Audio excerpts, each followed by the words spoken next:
ina ni Andrea Brillantes binatikos. Sa kauna-unahang pagkakataon ay nagsalita ng ina ng kapamilya actress na si Andrea Brillantes na si Belle Brillantes kaugnay ng kinasasangkutan ngayong matinding kontrobersiya ng kanyang anak.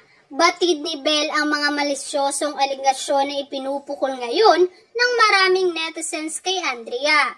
Kabilang na nga rito ang pagkakadawit niya sa hiwalayan ng Katniel o ni Catherine Bernardo at Daniel Padilla.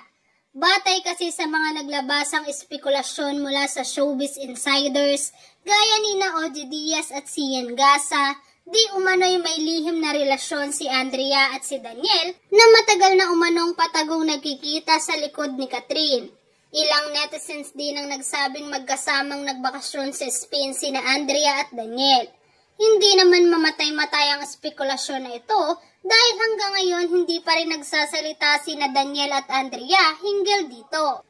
Ngunit tila hindi na nga maatim pa ni Belle na manahimik na lang habang kung ano-anong negatibong salita ang pinupukol ngayon sa kanyang anak. Sa kanyang Instagram kamakailan, isang makahulugang post ang ibinahagi ni Belle na mistulang buwelta niya sa mga bashers. Ayon kay Belle, nabatid niyang laganap ang hatred o galit ngayon sa social media. Giit pa niya, naging savage na raw ang mga tao. Pero nanindigan si Belle na kahit ipalaganap pa ng marami ang galit at mga kasinungalingan, hinding-hindi umano nila mababali ang kanyang spirit. Saad pa niya, so much hatred on the net these days. We turned into a bunch of savages. Spread all the hate and lies. This negativity will not break my spirit. Dagdag ni Belle, thankful siya dahil buhay pa rin siya at healthy ang kanyang mga anak at ina. Iginit din niyang napapalibutan siya ng mga taong may love at compassion. Ayon pa kay Belle, hate is a baggage at masyadong maikli ang buhay para magalit sa lahat ng oras. Sa huli, bumwelta nga si Belle sa bashers ni Andrea at ng kanyang pamilya. Anya, bahala kayo dyan lahat magkagulo.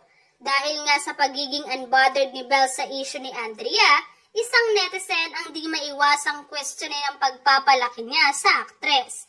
Komento ng netizen, papaano mo kaya pinalaki si Andrea, no? Sinupalpal ni Belle ang netizen sa pamamagitan ng pagpiplex sa mga achievements ni Andrea. Sagot niya, paano? Napagtapos niya sa school ang mga kapatid niya, nakapagpagawa ng bahay, may sariling negosyo, ikaw, anong ambag mo sa mundo?